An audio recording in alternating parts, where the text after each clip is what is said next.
Welcome to Database Decision Making and Early Warning Systems Community of Practice. So we're excited to have you all join us today. This is a pretty monumental moment for us, especially for those of us who are really enjoying supporting our high schools and secondary settings across the state of Tennessee. And today we will step into database decision making and early warning systems as a community of practice. As you're introducing yourselves in the chat box with your name, school, and position, we'll give you a little bit of information about ourselves and a little bit about our backgrounds. For myself, I am Dr. Dia Davis. I started out as a special education teacher and then transitioned into a district level RTI coach for a very large school district in the state of Florida. And in that position, I was able to design, support, and coach implementation teams, is what we called them, at the elementary, middle, and high school levels. And I really had the pleasure of working with specific high schools in the area to develop their own early warning systems that supported the needs of their population of students, as well as got to help them work through leading their own database decision-making teams in which they thought about the specific needs of their students in relation to their graduation requirements and what we could do to best support those students and their needs. I'd also like to introduce you to Dr. Julie Day. Hi, I'm Julie Day, and my background is in school psychology. I worked a lot with high schools where I was the primary resource for RTI in a secondary setting. Additionally, I completed my PhD program where my primary focus of research was on systems change, and particularly in high schools. So I'm very, very excited about today. Fantastic. And also, we are really honored today to have Dr. Haley Richardson join us today. Good afternoon, everyone. I am Haley Richardson. I am the Senior Manager of Intervention at the Tennessee Department of Education. Very excited to join you all and partner with Tennessee Tiered Support Center in presenting this information on the early warning system and database decision making. I have spent over close to 25 years now in K-12 education here in the state of Tennessee in a variety of settings, starting from the classroom all the way up the ladder. So very excited to join you all today. Thank you, Haley. All right, as we get started, we are going to make sure that during the use of this generative AI tools are not something that we would prefer to have used during this time. So if you'd please refrain from that use. Thank you so much. All right, before diving into our community of practice, we want to give you a little bit of background about our grant and our services that we provide, as well as we're going to review a little bit of the plan for today and how it's going to work. So if you haven't been introduced yet, this is the Tennessee Technical Assistance Network, otherwise known as TENTAN. They together are a collection of grant projects that provide supports to schools and districts across the entire state, and they provide training, resources, and support in several areas, as you can see, all listed there in red. And then when there's a district that has a support request, this network is able to pair those districts and schools with the appropriate grant that can best support those student needs. As Tennessee Tiered Support Center, we support the response to instruction and intervention for both academics and behavior across the state. And in the chat box, you should see a website to be able to look at this boutique collection of grants. In addition, the Tennessee Tiered Support Center, we really have been designed and asked to build district and school capacity to implement and sustain that response to instruction and intervention for academics and behavior. They're provided through a partnership between two universities, Vanderbilt University and the University of Tennessee, Knoxville. And together, we are able to make sure that we have service delivery teams that can support the entire state. And you can see from here all of the regions that are supported and by which university and which of our technical assistance teams. You'll also see that there is a website coming to you to be able to look at us and all of our resources that we're able to provide. So today, we're really centering here. We are thinking about how to improve our school capacity to implement RTI squared A and B. We use this aligned framework so that we can really think about these four essential components, starting with leadership, then moving into assessment, and then diving deep, especially today as part of the purpose of our presentation, into that database decision making. That is huge for us. And then being able to have better quality instruction and intervention. One of the things to think about today as we dive into that database decision-making right there is the four-step problem-solving process, which is where we define, analyze, evaluate, and implement. And we're doing this database decision-making as an ongoing process of collecting and analyzing multiple data sources in order to make the best decisions for our students. In the chat box, you should see the updated RTI manual coming to you that has the best of the best on this information. Another part that you should know about us as the Tennessee Tiered Support Center, we want to give each of our districts a cascading support approach. We consult at the district level by providing districts support with how they can better support their own schools. This uses the problem-solving process across all levels. In fact, it's good to know that the problem-solving process is even used at the state level, as well as the district school level and individual student level. In our cascading model of support, we also want to ensure that there's two-way communication happening at all times. That's why you see these arrows moving up and down this entire model. It's really important that for us as a grant, we always want to hear, what are the schools saying? What are the students and the staff saying? How can we better support the needs of all those parties to give them what they need so that all students can benefit? Our learning objectives, this is where we're getting into it for today, the heart of it. We really aim to accomplish these specific objectives of making sure we think about how early warning systems are used within a four-step problem-solving process, that we are a team that is coming together of multi-dimensions to be able to give the best of the best to our students. And we also make sure that we look at what you already have. We know that likely you've already got some form of an early warning system running at your school, or you already have some form of a leadership team or database decision-making team coming together to make these decisions. We are just here to make sure that we can help you enhance what you're doing. The other thing I want you to know is that during this session, it's about you. So if you would please kindly feel free to unmute if you would like to throw some questions in the chat box as we go. If you want to email us afterwards with more questions as we go, feel free to do so. So first, we're going to do a quick little poll to check in, take a temperature check. If you would rate for us on a scale of 1 to 5, 1, I'm just here. I'm here to learn and absorb as much as I can. And a 5 being, I could teach this. I don't know why you guys didn't call me. How comfortable are you currently in using the four-step problem-solving process to address the specific needs of students? Love that. I see that our answers are rolling in, and so far it's not confident in either way at this point. It's starting to look like we are about middle ground with it. So not 1,000% confident in it, but also not like we're here just to maybe not learn. We're here to learn. So that's a fantastic place to be. And then I'm going to turn this over to Dr. Richardson to talk a little bit more about the key ideas and what we would like to accomplish during this.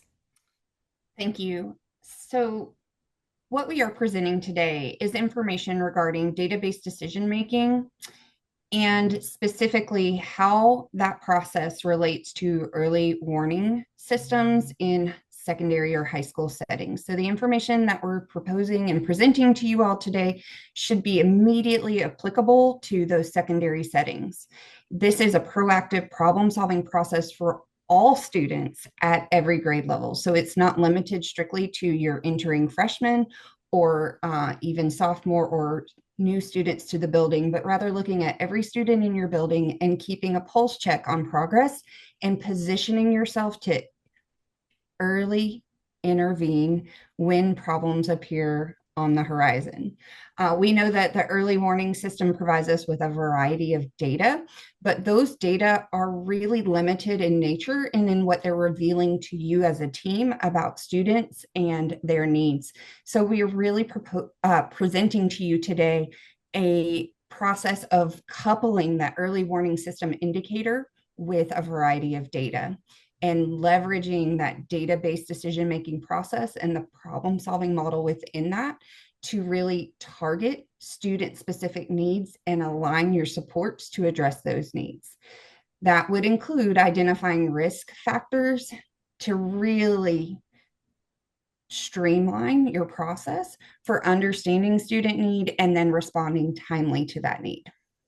One of the things that we love so much is that in working with Dr. Richardson, she's really emphasized the fact that this is an ongoing process that does not just stop at the ninth grade level. So when we use our early warning systems, when we talk about database decision making, we're looking at a structured problem-solving process that looks at the assessment process for grouping decisions and making sure that we're including those people with specific expertise and knowledge of all students to be able to make sure that throughout the year, we are really looking at where our students are, flagging or not flagging, identifying and noticing where we might see, I see that Julie is starting to indicate that there's a little bit of need that she has along the way. And who knows Julie best? And how can we best make sure that we are giving the support that we need throughout the year? And part of that is through those flexible risk thresholds and systems level database decision making that we'll talk more about. So we keep talking about this problem solving process, and it's the same for all teams, including state district school levels. It could be the same for different PLCs or different groups that you have that work together on your campus. The steps within it are to define, and that is where we specifically want to know what are they supposed to know and be able to do? And then to analyze, okay, if we're not seeing that they're exactly meeting those expectations, what's going on? How can we better support them? And then we implement, once we've come to the root cause of that, to identify, okay, what would be the best way to intervene and support those students? And then we evaluate all along on how's it going? Is it working? What more could we do to better support these students so they have those just-in-time supports? We do have some different resources that can support you in that should be coming to you in the chat box. And one thing that we also want you to know is that those arrows are moving around, but they don't go in a linear fashion. At any point, you could rotate back to any of those specific arrows. So if you hit implement and you start to notice as you're looking at your evaluation data that it's not quite right, we're not moving that needle to best support the student, we might need to go back and analyze a little bit more of our data, or we might need to go back and better define what it is we're looking at to best support students. As we do that, we're using our database decision making through an assessment process. So this highlights that we use a variety of data sources because, as we say, you would never want one piece of data to be the data that makes a decision about you. For example, this is my favorite example. I am horrible at parallel parking. And if you saw me parallel park, which if you were hanging around Hillsborough Village last week, might have been then, if you saw me parallel park, you would think I am the world's worst driver. I'm not. I'm a really great driver. I'm very safe. However, if you looked at that one piece of time, that one piece of data, you would think I did not know how to drive. So let's not do that to our students either. We need to make sure that we have an appropriate way to look at all data for the student regarding academic needs, behavioral needs, how their performance is going, so that we can best make sure we're giving them all of the needs, getting all of their needs met. So how this works is that we have a screening process in which we look at multiple sources of data to identify if a student is at risk. They can include universal screener data, survey level assessments, diagnostic assessments, teacher observations, looking at student records, so much more. And then you're able to then identify, who may be at risk or showing some indications that they need a little more support. And from there, you're able to drill down and see where there's specific needs and be able to best plan our intervention. You can also look at any of the other previous data to better analyze as you're starting to drill down. Once you've done that, then we progress monitor with multiple data sources, and that way we can be sensitive to any small changes that happens with the student's performance so that we can be responsive to those. And then, of course, all along, fidelity's there. We're making sure we're keeping account of through a different variety of metrics to see, all right, are we doing it the way that it was intended? Are we making sure that we're staying true to the intent in the way that we need to support the student with this? So key thing here, multiple sources of data should be used in order to inform what we do for a student for instruction and intervention. And we'll delve into a few of these as we go through today. The next big thing that we want to make sure is emphasized at your schools is that the team composition, in order for it to be the best of the best, we want to make sure that we have multiple different people as part of our team. It should be a multitude with different specialties so that we can also be able to see the multifaceted sides of each student. For example, this might be a school administrator, it might be classroom teachers that have worked specifically with a student, interventionists, school psychologists, school counselors, our English as a second language teachers, special education teachers.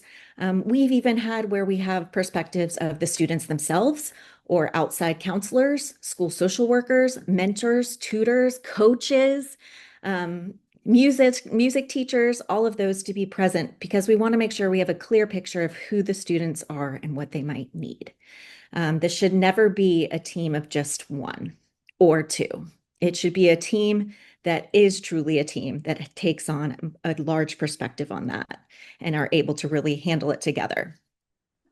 Dia, before we move on, I would like to just address one additional aspect of that teaming composition.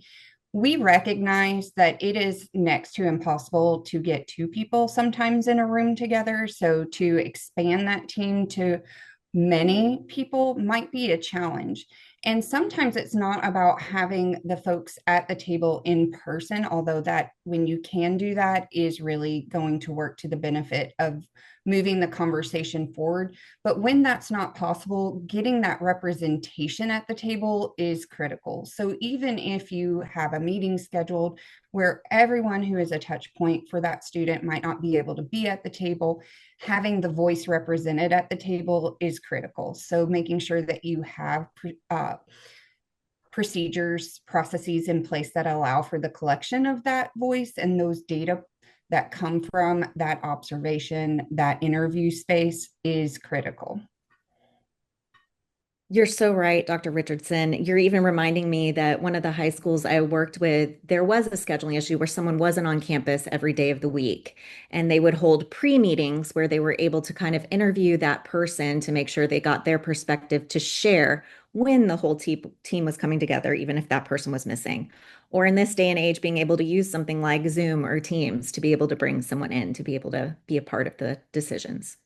So the whole reason why we're really trying to make sure that there is that team is because it should be more than just one person making those decisions to support the student. It's a team effort, especially as we think about our high school students. They're not just in one person's classroom.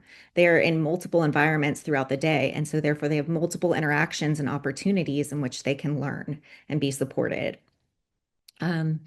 Especially because when we're analyzing student data, there are plenty of things that I would say I'm an expert in, and then there are other things where I would call on Dr. Day and I'd be like, Julie, I'm not an expert in this, but you are. Tell me what I'm looking at. How can I better delve into these data to better pinpoint what the student needs? So we want to make sure that it's a collaborative team that makes sure that we all are understanding how to work together, how to make effective decisions, and that we make sure that we plan for effective interventions that are reasonable and feasible to handle throughout our school structure and the way that we have things designed.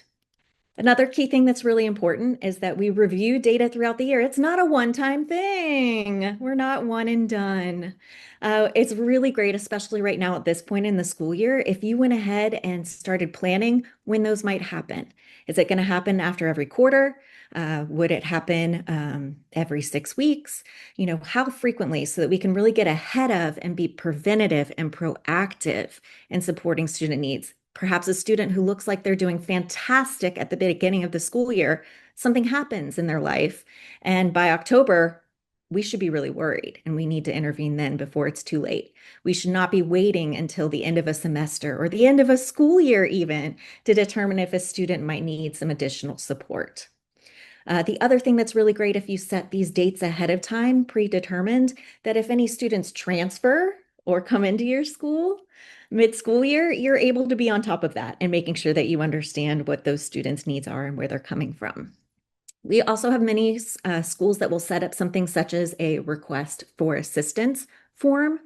And that could be filled out by teachers, students themselves, family members, as a great data source during this problem-solving process. Next, we'll talk about some flexible thresholds, and I'm going to tap Dr. Day because this is one of her specialty areas to talk about this with us. Thanks, Dia. First, I just want to mention that when it comes to talking about data, a lot of us have different comfort levels. I know that a lot of us, that's our love language. We love it. We love numbers and graphs. And then some of us feel a lot less comfortable. But I think with time, most of us that like it a lot came from a place where we didn't and that we were uncomfortable and less familiar with it. For myself, the reason I love it is because it expresses students. It's about people. Even though we're looking at numbers, it's really about people. So before we go to the next slide, I want you to think in your mind if our team, if our content team wanted to create a slide to help you better understand that when we are looking at students, we want multiple sources of data, and we also want to not have cut scores. We want to be able to see the spectrum in some way of what the data should look like, and where we're not making a decision based on a line or a cut score. What would that graph look like? Maybe just kind of imagine it for a second, and then let's see how well our content team did with creating that image. Go ahead, Dia. Thanks. I think they did pretty good. I really like this. Sometimes when we look at this, we're going to think, oh no, we have to come up with this exact graph at our school. How do we do it? Somebody teach me how. But that's not the purpose of us sharing this with you today. Today, we just want you to look at it as a way to conceptualize how to look at data.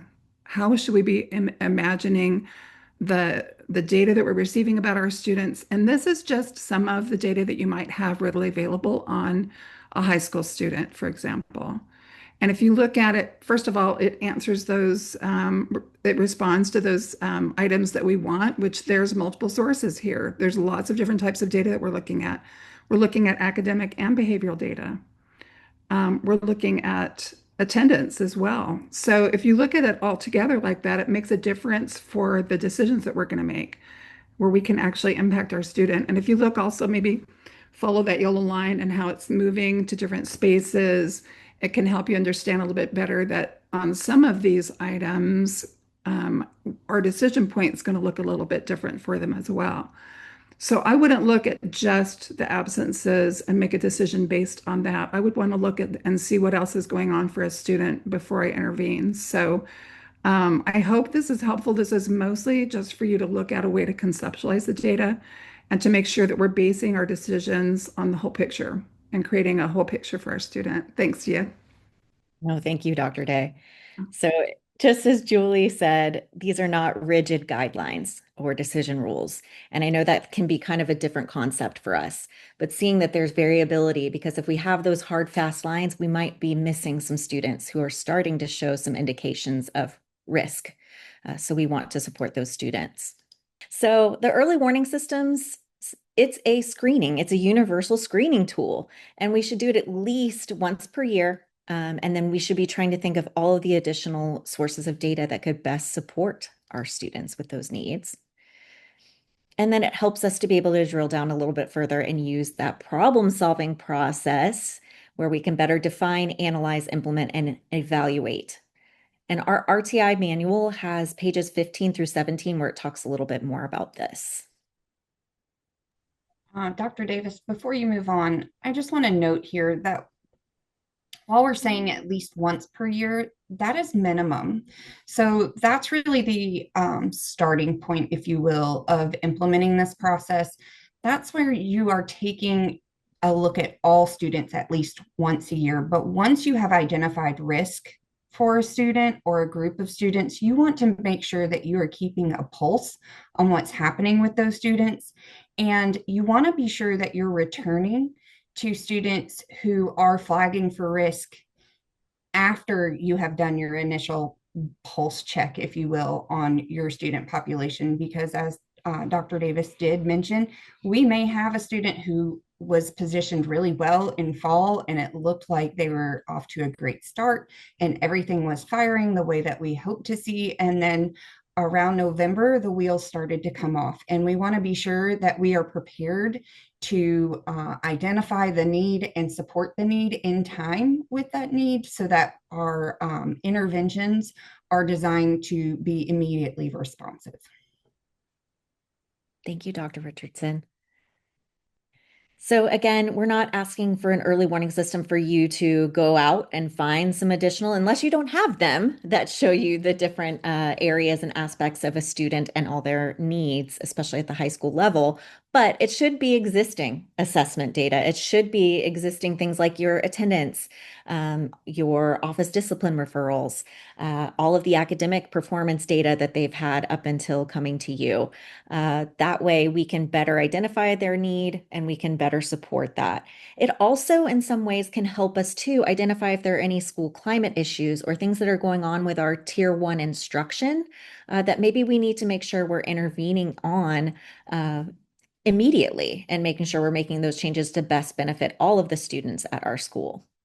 So again, the key here is that we're trying to be proactive. We're trying to make sure that we're not having to do so many of those reactive things, such as credit recovery, so that their performance gets so low that looking towards graduation is just something that seems too hard, too far, and we don't want to do that to our students. We have to stay proactive. So that means sometimes we might need to look at our tier one supports and think about, okay, whoa, we have a lot of students who perhaps are showing that they have unexcused absences, and we are seeing quarter over quarter increases. So therefore, we need to, as this multidisciplinary team, come together and think about what is the root cause for that. And so that might be, if we look at it, does it have anything to do with how our environment's set up? Are we making sure that we have some good instruction and motivational strategies to increase attendance? Do we have ways that, how is our active engagement on campus, not just with making sure that students come and learn, but even at the high school level, are there other supporting classes or activities that are making them want to be at school? So our fidelity of tier one needs to be considered to address all of these situations. And of course, this helps you in the long run because you do not have enough instructors or space to be able to intervene for the whole school or 80% of your school or 90% of your school, whatever it may be, a large portion. You do not have that. So let's save ourselves and make sure that we are going in and digging in when we see that there's a tier one pattern that's happening so that we can best support all of the students for success. And you might be asking, okay, what might be some great ways to think about that? What would be some good guiding questions? Here are some examples for you. So feel free to read through those and think about those. And some other ones that might be great to think about that aren't listed here, that are big ones that we've really enjoyed. The needs of our students across our school. What are the shared needs? I love this last one on here. What feedback have other key collaborators provided about the current actions or outcomes? That's that two-way communication. Are we listening to our people to hear what specifically is going on that they might need? The first step of our problem-solving process, as we talked about, is to define. So we're narrowing that focus in our problem-solving process. Key questions that you might look at are things about what is the current expectation? How are they performing relative to those expectations? Is their performance aligning with school level outcomes? How is it looking in similar peers? How are we comparing? So that way we can really think about that accuracy.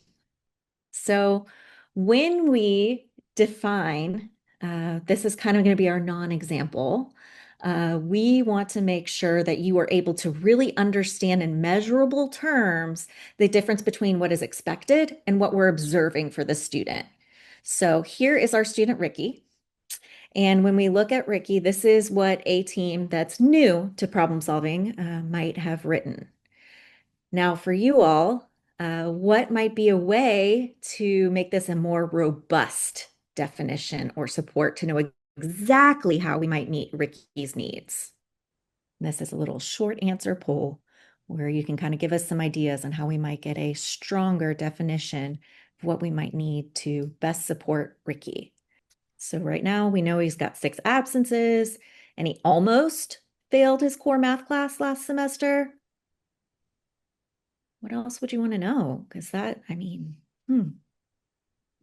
now I see some ideas rolling in. Thank you guys. All right.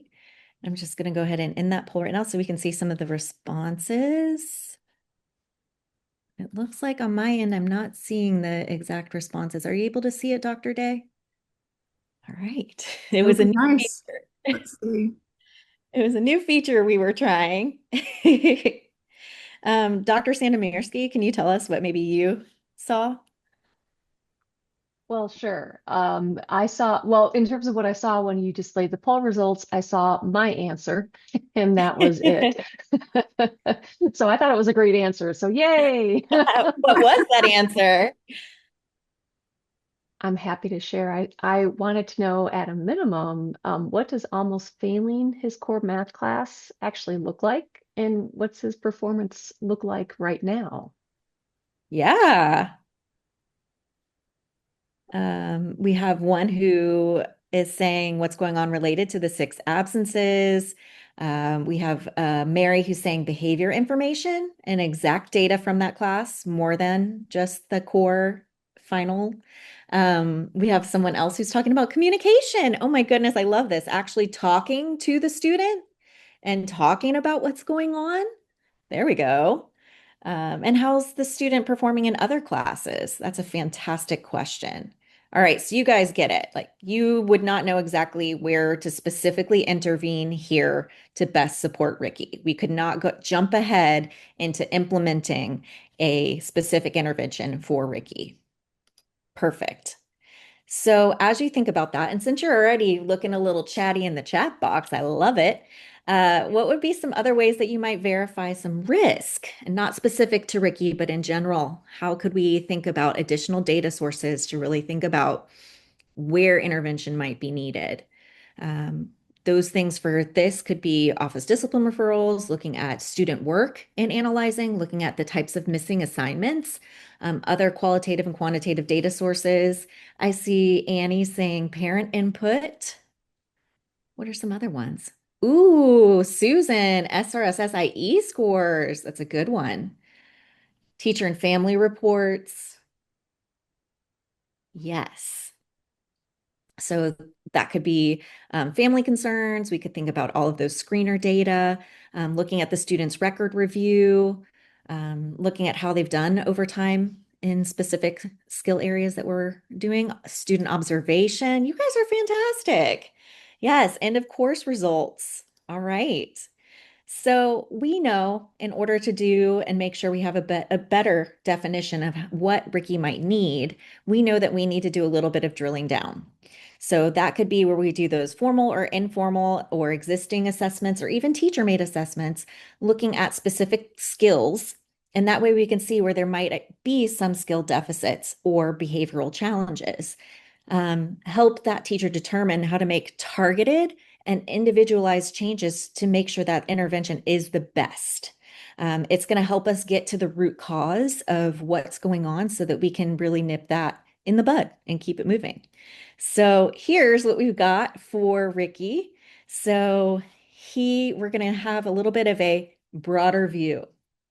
All right, show me with your thumbs. How do you feel about this definition?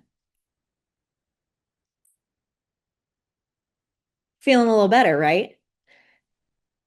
Now that we can see about Ricky, we know now 6 of the 7 days he had an unexcused absence whenever there's a math test. Whenever he needs to do that, and students are working on other projects, he's performing poorly on these occasions, meaning that he then fails on tests on occasion. He has to make up the test in the counselor's office and then had an A- on the exam. All other students enrolled seem to be averaging 2 absences, and we've got B's and C's on their exams. So looking at that, that tells us we've looked at how Ricky's doing in relation to his peers and what we've seen.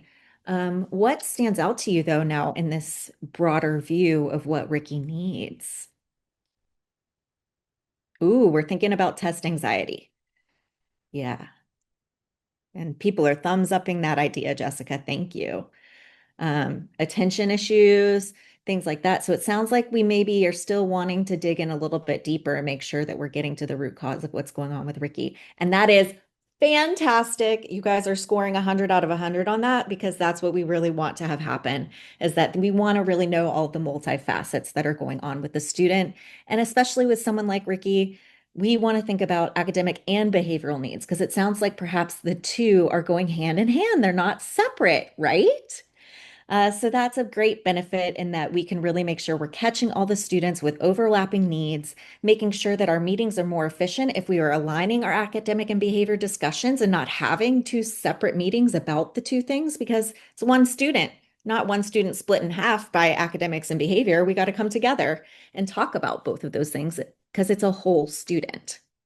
So just remember to, as we're addressing the academic and behavioral needs and really getting to what the root cause is, that you can invite other team members to come join. That if perhaps at one point you realized, oh my goodness, we never invited the school counselor to be in the conversation about Ricky, let's invite the school counselor so now that we can get some better ideas. And so then this gives us even more information about Ricky. One of the things that is coming out here is that in the last paragraph, he stressed and expressed a concern that he won't get a good grade and that his communications think that his mom thinks he might suffer from test anxiety. And she's not sure what to do to help her child. So we've got even more information. We're digging in to find out what we need for Ricky. And in fact, that's going to lead us into the next step that Dr. Richardson's going to take us through, analyze. Thank you, Dr. Davis. I was having a small problem finding that unmute button. It's really important to note that often when we look at these indicators from the early warning system, that they give us the flag, if you will, to look closer, but they don't give us all of the depth of knowledge that you all have pointed out are necessary to understand a student and to understand that student's performance and really target the need and then intentionally design the support to match the need. And that comes through when we're talking about this problem solving process, moving past define and getting into the analyze space, where we're looking at why is the problem occurring? And if someone would move the slide, thank you. So really what we're talking about is collecting data, a variety of data that are going to work to answer the question of why. So it's not all data that we could ever gather for a student, although much data is going to help us understand student performance, but it's really targeted data to focus in on the question that we're asking about the student at the time we're making a decision. So in this case of Ricky, his previous TCAP scores in 8th grade may have been important when he was a freshman entering into the high school setting, but may not be as relevant to this discussion on his current issues with struggling in that math setting. It may be important for us to see, has he historically had challenges with mathematics and other settings? But that might not give us the answer that we're looking for in terms of why is he struggling. So we have provided a series of guiding questions for you to consider as you are working through this process of analyzing data. Things such as, to what degree does this learner have the prerequisite knowledge and skills necessary to participate in that instruction? Because we know that there is a difference between students who have those prerequisite skills in place and students who have gaps in those knowledge spaces and how they are able to access and engage in that Tier 1 setting. And how we respond to that may be different according to those needs. We might want to think about instructional practices or the level of rigor associated with the curriculum that we've adopted.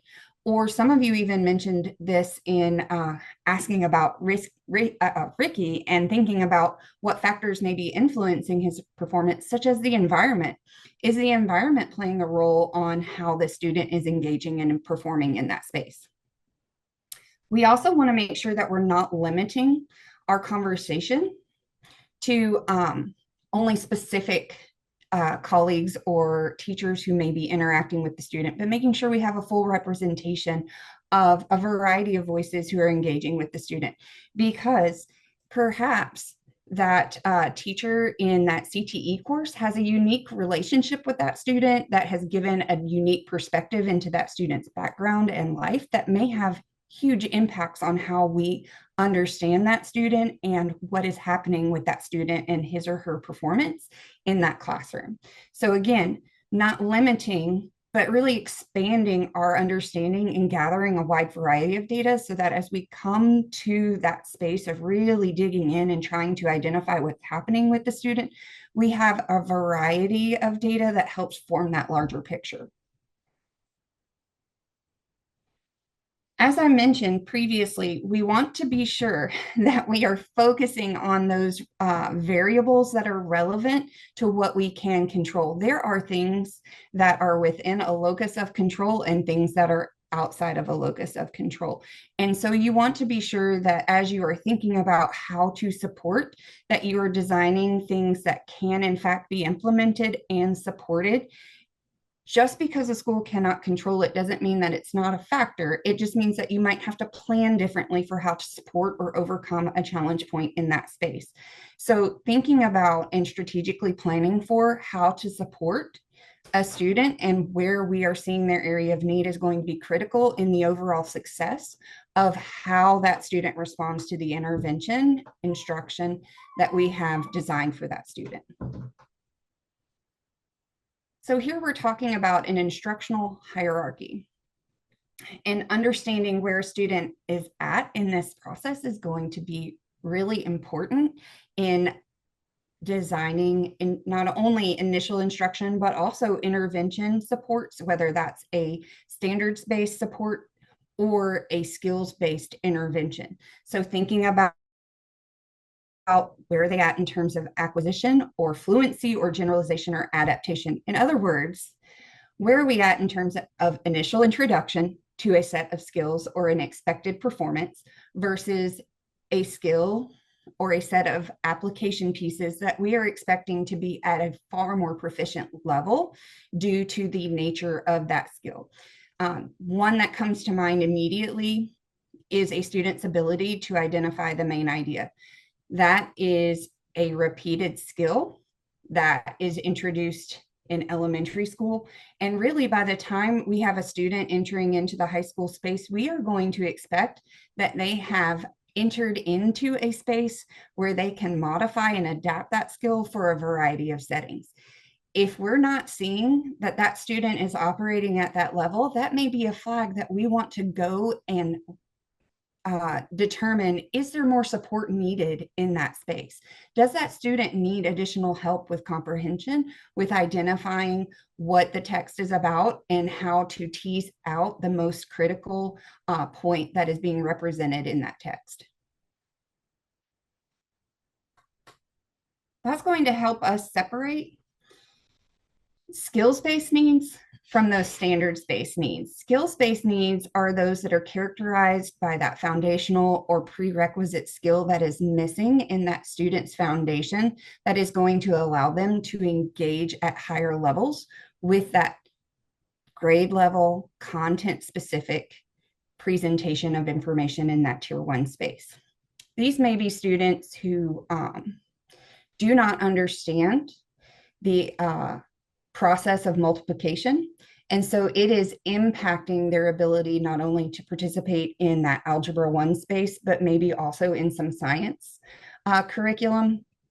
And so understanding that and recognizing that missing need may mean that that student needs skills-based support. That is very different from a student who does have that foundational knowledge, those prerequisite skills in place, but is having difficulty applying that knowledge to the new content that is being presented. So a student who is struggling with perhaps factoring may be in a very different space from the student who doesn't understand the key concepts associated with multiplication. So we're talking about a standards-based need when we believe that the foundational skills, the prerequisite skills are in place. We know that because through our variety of assessment, through our data analysis, we do not see those skills needs showing up. And instead, we are going to target our support to those standards-based opportunities that look like additional time with the teacher, perhaps in a study hall setting or a tutoring setting, or repeated presentations of difficult text. So recognizing where the need sits allows us to really model and target what we're providing in terms of support to the need of the student and providing the right amount of support in time with that need. Because when we give skills-based support and it's really a standards-based need, we're actually misaligning the level of support with the level of need, or reverse it. When we give standards-based support and it's really a skills level need, we may not actually be targeting the level at which that student needs that instruction.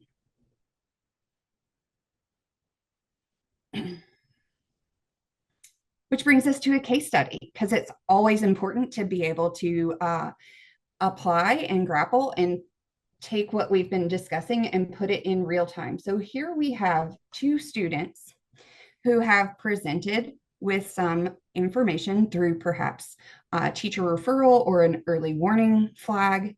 And we want you to consider what's happening with these students. We have student A, who is transferred from an out-of-state school. Historical testing data were not available for this student. We don't have any behavioral screening data. We cannot initially rule out those prerequisite or foundational skills as areas of need. And there's no record that is being provided with that student. You all have had a student enroll in your buildings who comes on day one and you don't have any additional information, but you still have to push forward with the instruction. So making sure that we spend the time to develop an additional level of information for that student. We also have a student B who, through the drill down information, we find that they scored in the proficient range and that behavioral screening were also not available. And during that disciplinary conference, they reported that their father lost a job. What we do know that is true about both students is that their historical performance, what we know is true, is that they're having difficulty in a class. They have office referrals. They're not performing in the same expected range as their peers that are receiving similar instruction. So now what do we do for these students? After having all of this information available, we have to make decisions about how to address a need and design a support. So we're going to turn it over to you all. What are the next steps for these students? We want to confirm the needs using a variety of data, and we want to think about what are the possible root causes for the students' needs and consider how different variables that are relevant to the educational setting may influence or play a role in that student's performance. I believe you're going to be sent into breakout rooms for this conversation. And I'm going to turn it back over to Dr. Davis to discuss how we're going to accomplish this conversation. Perfect. Thank you, Dr. Richardson. So yes, we're going to jump into your breakout rooms. You'll be able to select student A or student B, either way you'd like to go. We do have a copy of this activity for you, so you're not wondering, what am I doing? When you get to your breakout room, that's there. So if you download that, that's in the chat right now. And also, Tara made sure to put what the discussion questions are for you in the chat so that you can see that when you go into your breakout rooms. When you go into your breakout rooms, if you'd kindly introduce yourselves, select someone to be your scribe and someone to be your spokesperson. That's right, you're going to talk when you come back and discuss those questions provided. All right, we're going to go ahead and send you into the breakout rooms.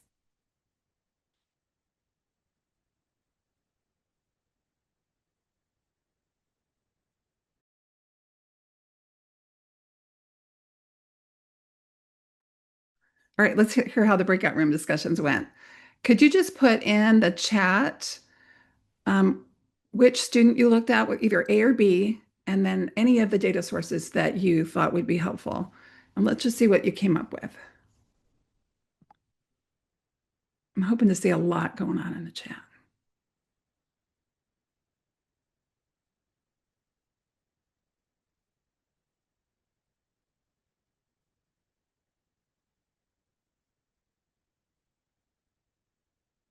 Okay. Current student behavior and academics, data for both, attendance, input from family and parent. Why is the GPA so low? This is very thorough. If he's new to the state, we wonder if the standards are more challenging. Which class are those students skipping? Yeah, so I'm seeing both qualitative and quantitative data, formal and informal data. So all of those are important. We want to hear anything else that's going on for that student. We're going to try and gather as much information as we can. I'd love to hear some more.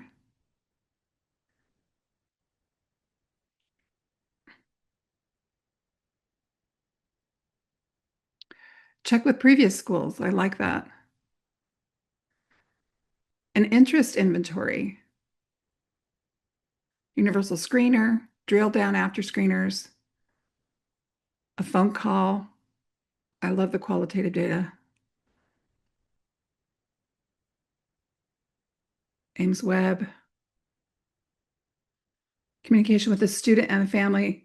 My colleagues know I'm going to highlight, yes, communication with the student. Let's talk to them. They're in high school now. They have something to tell us.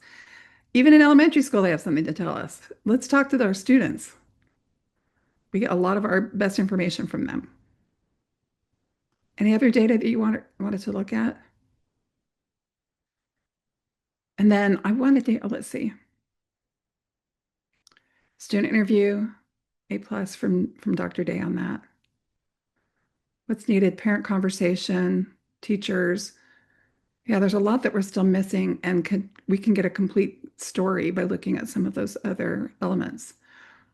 All right, if anybody's willing to unmute and tell me maybe some of the potential root causes that you saw. In fact, I'm going to go back to that slide so we can kind of look at it while we're doing that.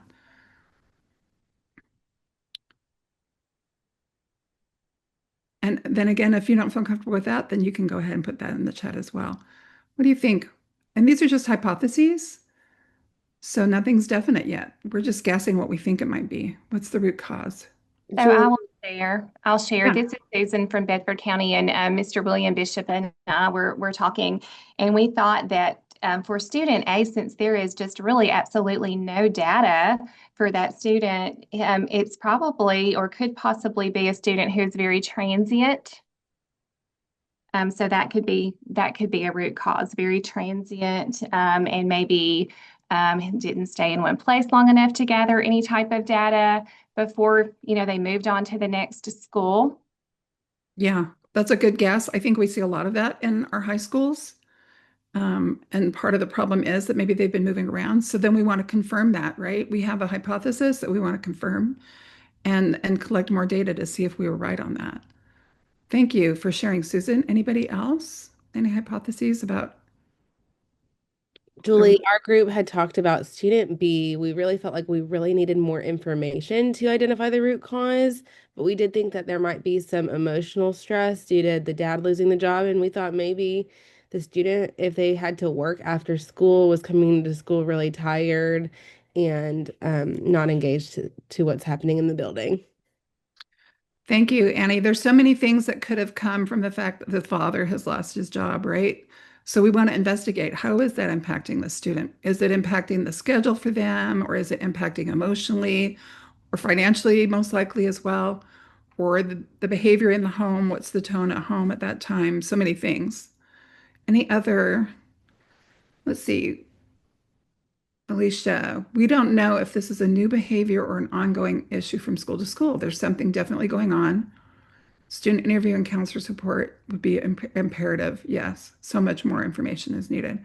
I think that we automatically, because we want to help a student right away, sometimes we just go straight to the intervention without asking some of these questions, making sure that we're analyzing. You're doing a great job with that, all of you. Am I missing anyone? Someone else need to share still? Give you a minute for any other hypotheses, the root cause. All right. Good discussion, good opportunity to analyze a little bit. Let's see. So after a team brainstorms a number of root causes, they need to obtain evidence that supports their ideas, like I had just mentioned before. So we have the confirmed need, a sample of guiding questions, possible root causes, which is a process that you all just went through together. Now we're at the action step. This is what we all want to jump to. We're ready to help our students immediately. And And so this is what we go to right at the beginning. Oops, let's go back. Sorry. Um, but we need to make sure that we've done the other processes of defining the problem and analyzing the data also.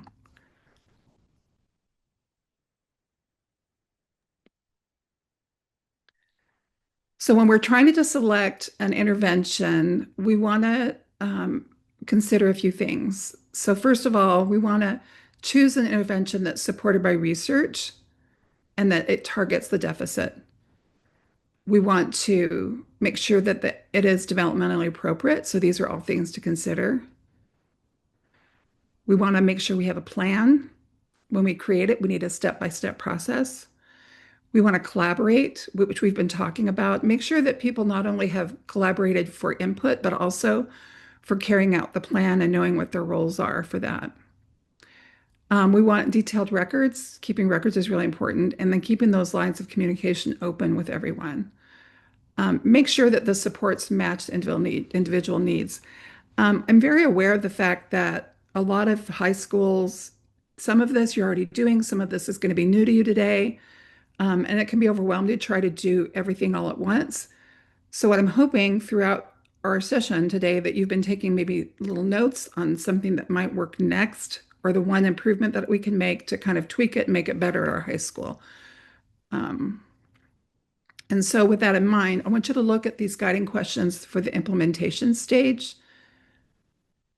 Are any questions here being missed when you have your discussions? Is there some question that might help your teams when you're trying to pick an intervention or find a support for either a student or a group of students? Maybe select one of these questions that you feel like would be helpful to use more often in your teams and make a note of that, okay?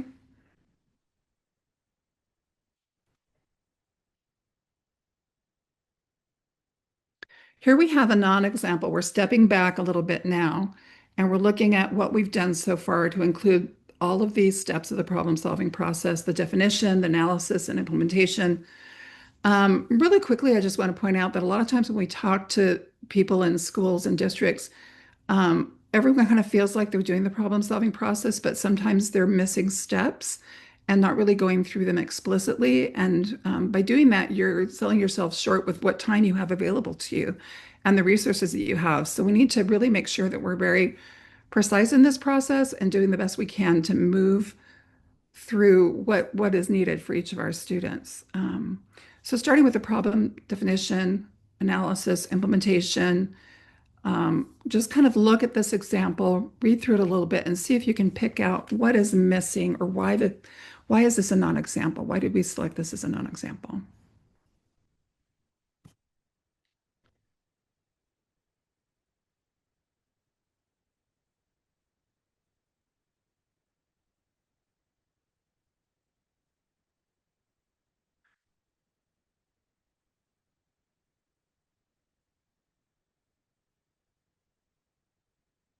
All right, so first of all, some of the things that we are looking at here is that the package social skills curriculum used by the school, it didn't include explicit instruction on the key skills needed by the student. So just because we have an intervention to offer, that doesn't mean that's what the student needs, right? And then also, there's no operational definition for the word defiance. What does that look like? What does that mean? If I go into a classroom, can I tell right away whether someone's defiant? That's pretty loose, a pretty loose definition. So that's one thing that we feel like is a reason for this to be a non-example. And then also, why are we looking at the attendance? Even if there is a reason for it, we don't understand it by looking at what we've recorded here. When the target behavior is defiance, then where are we looking at the attendance? And then finally, there's an assumption that the problem behavior has to do with the student rather than the problem being a product of the environment. So we like to look at an acronym called ISIL to help us rule out anything that might be not the student. So I stands for instruction. Is there something going on with the instruction for that student? C stands for the curriculum. Is the curriculum the right curriculum that the student needs? And then E is for environment. Is there something amiss in the environment that we should be addressing for our student? If we can rule all of those out, then we can land on the learner, L for learner, ICEL. And then we can make some decisions based on how to help the student. We want to rule out everything else first. All right, so here we have the example. Let's look and see if these items were repaired in the way that this is written. Also, I think Tara is sharing some more information for us on the environment and resources that can help us with that. There's so much we wish we could do to help you today in the hour and a half that we have. And what we can't do, we're trying to share with the resources so you can start going on whatever direction you feel like you need. So first of all, the package social skills curriculum, did we address that with not directly going to the skill that's needed for the student? Yes, we did. It was answered in that the school counselor will set up makeup lessons on the specific areas of how to respectfully disagree with an authority figure or advocate for oneself, since those are the skills that are missing for our student. And remember, just because we have an intervention, that doesn't mean that that's what the student needs. We need to make sure that we have the right intervention for each student. And then next is that operational definition. I think we can say, yes, very clearly, it's in that first box right there. Defiance is explained by following instructions 3 out of 4 opportunities, averaging 3 arguments with teacher every day, and that the behavior is different from his peers. So that represents defined behavior, the way that we want to operationally define that. And then finally, is the team looking at the attendance data when the target behavior is defiance? Finally, then yes. In the problem analysis, it explained that on the days missed, the student missed instruction on how to do those key skills that we were looking for. Respectfully disagree with an authority figure or advocate for itself. So that's why this is the example now. I think we've been talking about matching the intervention to the root cause is what we want to do. I think that in high schools, a lot of times we're just so happy to do something when it comes to an intervention that we feel really good about that. And definitely doing something is better than nothing for sure. And especially with all of the moving parts that you all have and that you'll be having. But it comes to a point where the reason maybe we're not moving the needle for a particular student would be that we aren't looking at the root cause of their issue, which is what we've been analyzing this afternoon with you. So we want to make sure that the intervention matches the need of the student, and we need to find ways to have the right interventions in our school to make that happen, modify our resources, or whatever it is that we might want to do. So the takeaway here is that we need to know a root cause so that we can address the correct problem. Additionally, we want our interventions to be cohesive and aligned with instruction in the classroom. In order to make a difference in the classroom, what's happening with the intervention needs to match what's happening in the classroom in a way that we're going to make a difference for them. We're looking at accumulating credit for our students when they're in high school so that they can graduate. So if we're just repairing a skill or working on something that we know they're lacking, but it doesn't line up with what's happening in the classroom, we're not making that progress that we're hoping to make for our students. So fortunately, since we can't go into depth on this concept very much, we do have a module that's been prepared by our content team for you. If you go to our website, which Tara is sharing the link for this, and then you can access how can I make more cohesion. I do think that one thing that this means collaboration between the instructors and the interventionists. And that's going to look different for each of you. Each of your high schools have different resources and things are very different for you all. So think maybe for a minute now, how am I going to naturally make that a part of our school environment? How are we going to make sure that interventionists and instructors are collaborating with each other and providing that cohesion with their instruction? Anyway, so just take a minute of what that might look like in your school and make a note of that. Acceleration for All is a state of Tennessee initiative that supports district leaders, school leaders, and educators in ensuring that every student in Tennessee grows in reading proficiency each year. So Tara's sharing a link. Thank you, Tara's doing so much for us. We appreciate you today. When we talk about learning acceleration, we're talking about the importance of strengthening Tier 1 instruction as a prevention and early intervention, so that we're addressing student needs. That's what RTI is all about, is prevention and early intervention. Even though we might have interventions available for our students, we're going to do everything we can to prevent that need arising. We hear from all high schools across the nation, probably one of the most important obstacles for being able to implement RTI in a school or to do it well has to do with scheduling. At this point in time, there are a lot of resources and ideas and creative things that many schools have come up with. So if you need resources, just know that there are many out there, and we have a few of them here.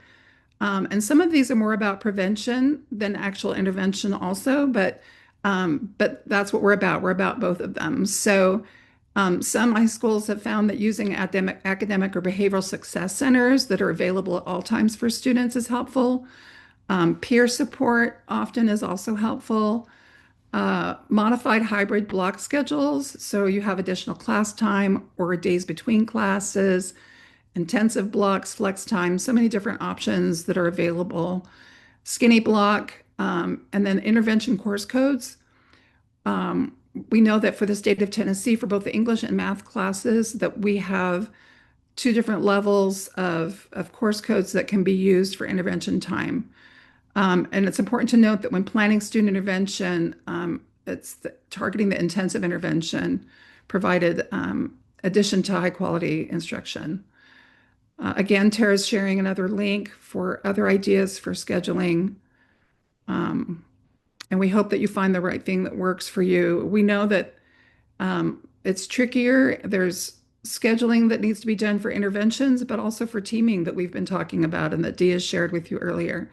So we need to find ways to make that work in your school and collaborate, get some help, talk to each other to find the solution for that. We talked about formalizing the documentation plan. This is really important also. I know that for myself, when I worked in a high school, we had a document that was shared where we all had access to it, and we could look and see this is the decision we made, this is the data we collected, this is why we chose to do this. These are the people that are responsible. This is the way we're going to measure fidelity or measure progress, and then a date for when we're going to come back and revisit, because it's going to be different a little bit for each student, depending on the support or the intervention that we've selected for them.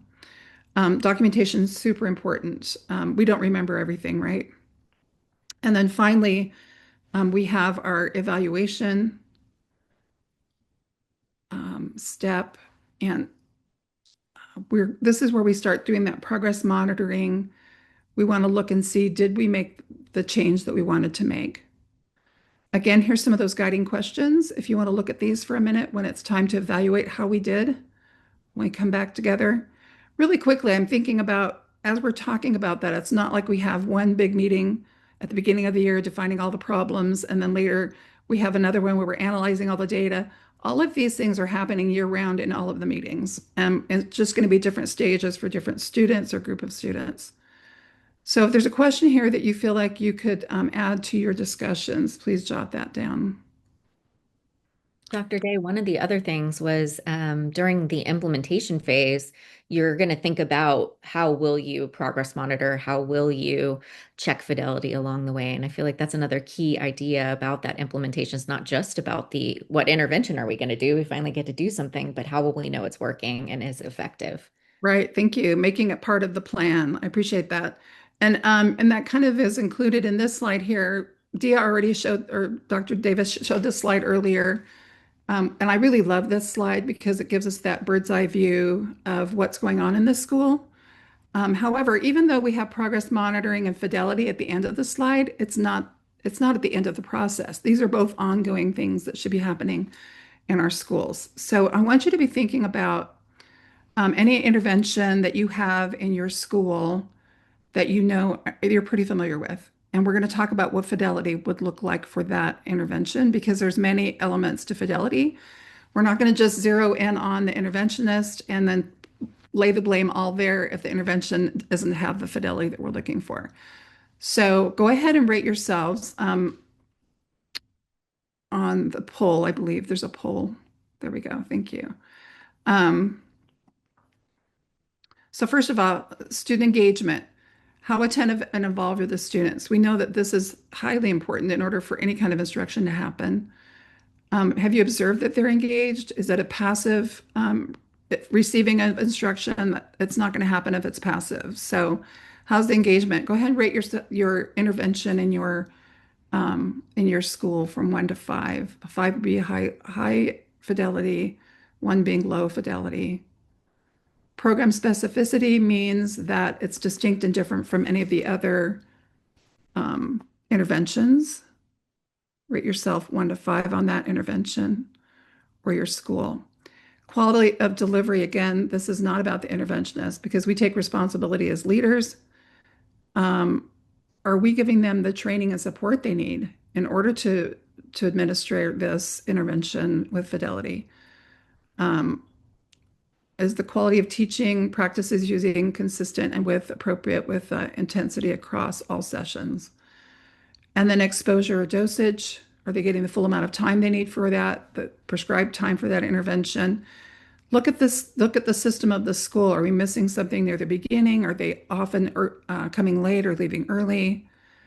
Or do we have a schedule issue with something like assemblies that's interrupting? And then also adherence. How well are we sticking to what that should look like? So I'm not going to look at the responses to the poll. I just wanted to give you a chance to rate yourselves on each of those items. There's a nice spread, but look and see, where are we rating the lowest on ours? What can I do to improve, or what can we as a team do to improve the fidelity of that intervention and kind of work with that? I'm giving you a lot of reason to take some notes today. So this is another thank you for sharing the results of the poll. This is another description of fidelity, which I really like. And I'm just going to give you a minute to read it because I think we're getting close on time here. The importance of progress monitoring, like I said before, it needs to be done. It's an ongoing process. Both fidelity measuring and progress monitoring need to be done as an ongoing and not an afterthought. Dr. Richardson, we're giving you a few minutes for a case study practice. We're going to adjust ever so slightly because a few minutes for a case study probably isn't going to do justice to that discussion and conversation, but I do want to leave you all with this. If you would go to the next slide. Sure. These decisions are being made about students.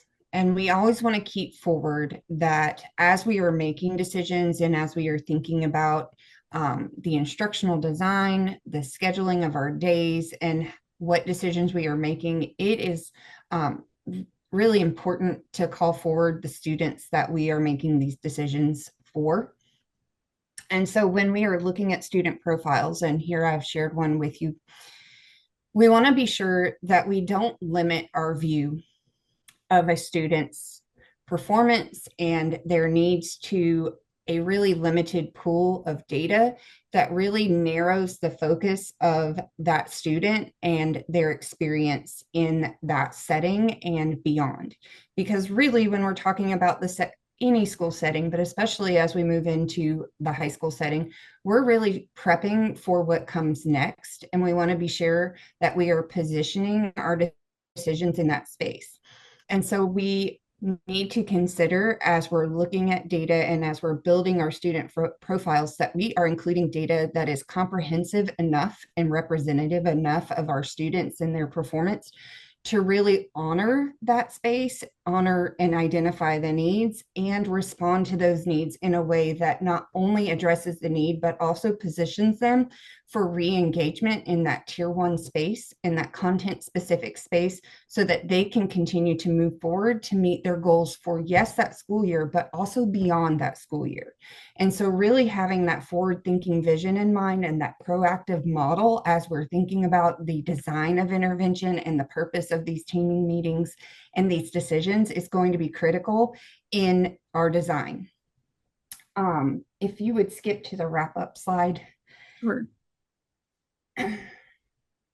I will turn it back over to the TSC team in just a moment, but I do want everyone who is participating today to know that today's community of practice is just the first in a variety of supports that are being rolled out to address database decision-making, response to instruction and intervention in that high school space. So there are a variety of supports coming to begin to kind of look at and push on how do we provide supports in those high school spaces? How do we identify needs and respond to needs in timely ways that still allow for all of the things that our high school students must have and consider as they are closing out their time in their K-12 educational spaces?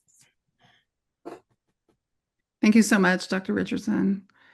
And thank you to all of you for your patience with us and our first time doing this. I want you to take a minute to, as a wrap up, take a moment to think about the training today, what's going to be your next step. And we'd love to hear from you. This will be a Chatterfall, so just type it into the chat, but don't hit send yet. It can be a one-word option of, we're going to look at teaming, we're going to look at scheduling. We want to add in those intervention courses, problem-solving process, do that better. What is it that you want to make as your next step? And I'll give you about 1 minute because we're running out of time. And then go ahead. Right now, go ahead and push send. Let's see what some of your next steps are.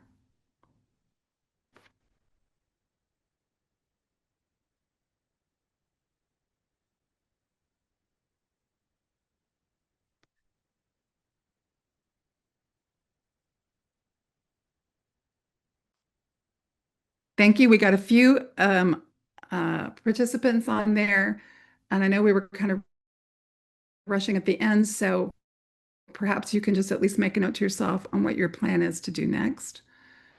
We have additional resources here available now, which are going to be added to the chat for you to have. And we have upcoming resources as well. We have a module and a brief on database decision making in high schools. So please stay tuned on that. I think if you check our website regularly now, you will likely find new resources coming soon for high schools and many other resources as well. You can keep in touch with us on our website. Also, sign up for the newsletter if you would like, or follow us on social media. And please stay tuned long enough to fill out our survey. We want to know how we did. We want to know what we can do to improve to make our community of practices better for you. We're very excited that you were here. We care about you. We care about those high school kids. We hope you have a wonderful rest of your day. Also, stay tuned because there will be a attendance certificate. Oh, she's already put it in, I think. Oh, no, that's the survey. We have a certificate also coming in on the chat that you can use to share with your districts. And thank you so much for joining us.